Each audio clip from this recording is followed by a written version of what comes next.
is someone you don't take seriously when he speaks. But when he does and he mentions the brutality he's going to perform, it should set off alarms. This is a man who, when he promises to do something, especially to his people, he does it. I mean, he answers to no one. No one puts pressure on him, and he knows it. Some things were just ludicrous, like when he had said he built Benghazi stone by stone. Go ahead and tell that to anyone there. Along with that, he said he'd go street from street, house to house, room to room to wipe out these foreign insurgents, which he's blamed from everyone, from America to the Tunisians and the Egyptians to the Jews in Israel. I mean, go ahead, take your pick. He's blamed just about everyone.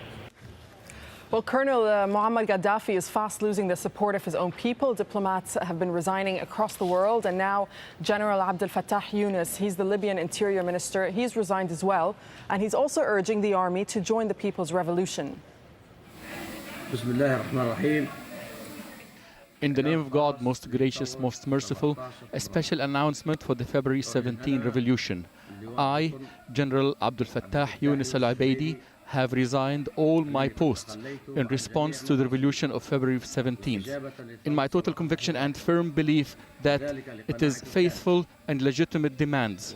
I urge all the armed forces to be at the service of the people of the revolution of February 17th to help them achieve victory. Well, his announcement came shortly after Gaddafi praised his efforts during the uprising. Abdel Fattah Yunus from Abadat tribe, who was shot last night in Benghazi, and his fate is unknown.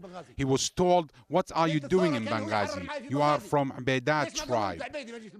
At the night of the revolution, he was with me liberating Benghazi. Why didn't they ask him then what you were doing, and why did you come to Benghazi? Where have you been that night? He exposed himself to grave danger, fighting for you on the border against Sadat and Israel. Abdel Fattah was the hero of these battles on the borders. Is that the way it ends? Is that what he deserves from you? In the studio with us is Hussam Al-Ghariani from the Libyan Information Center in Doha. Hussam, I do want to ask you about, I will ask you about what we heard there. Gaddafi say he was praising the Interior Minister, saying that he was a hero, and then this Interior Minister resigned. How in touch is Gaddafi, or how out of touch is Gaddafi with what's happening around him and on the ground? Well, I mean, the pictures speak for themselves, don't they? He is totally out of touch. He's come on TV and he made this announcement, and the next thing, the person who he's praising is resigning.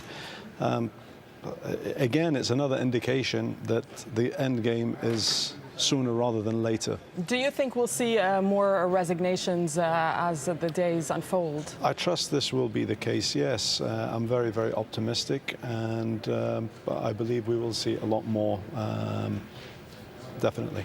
Okay, Hussam, stay right there. I'll talk to you soon. There's lots to talk about, but for now, let me go to the telephone and we can join Nasser Amir. He's a Libyan pilot, in fact, and a private consultant to Afriqiya Airlines. Nasser, tell me what you've seen in the past 24 hours. Hello, good evening, and I say hello to Hussam. He's my neighbor in Birka, Benghazi, and I say congratulations, Benghazi is liberated now.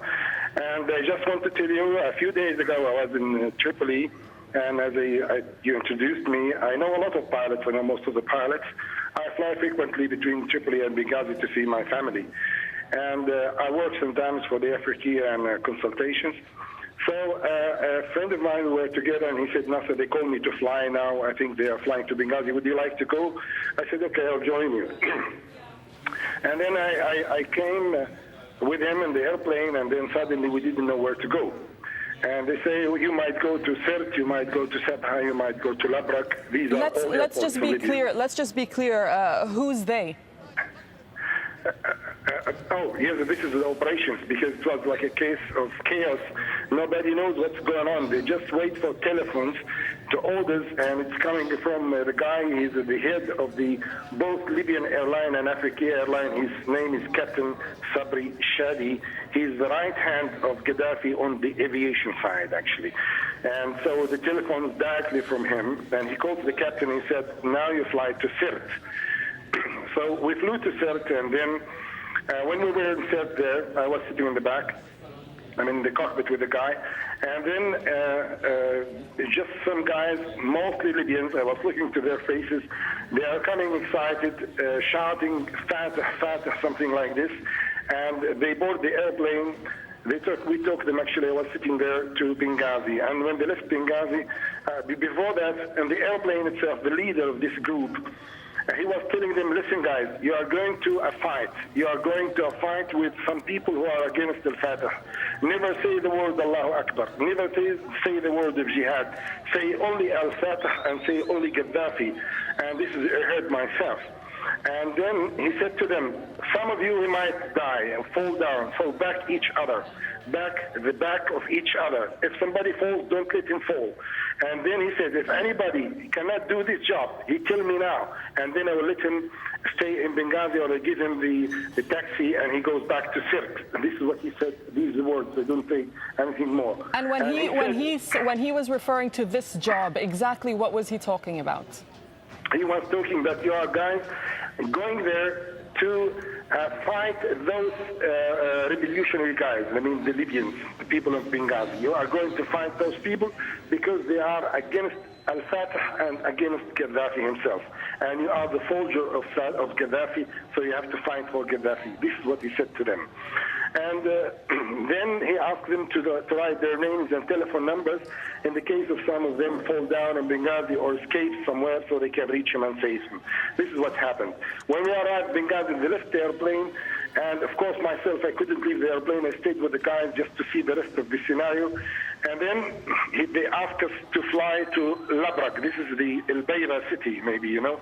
The minister of the justice, he was talking to AlJazeera. I heard him from this city. So the airport called Labrak. We left to Labrak.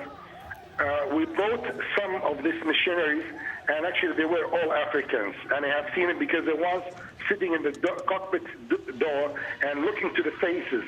And I've seen that they are not Libyans at all. They are from the dress of Tawarik, the dress of Mauritania, and some of them, I think they are not Libyan because they know the Sabha, the black people from Libya, the Sabha people, know them how they look. So they were from the Niger, and none of them speaks Arabic. They didn't say a word.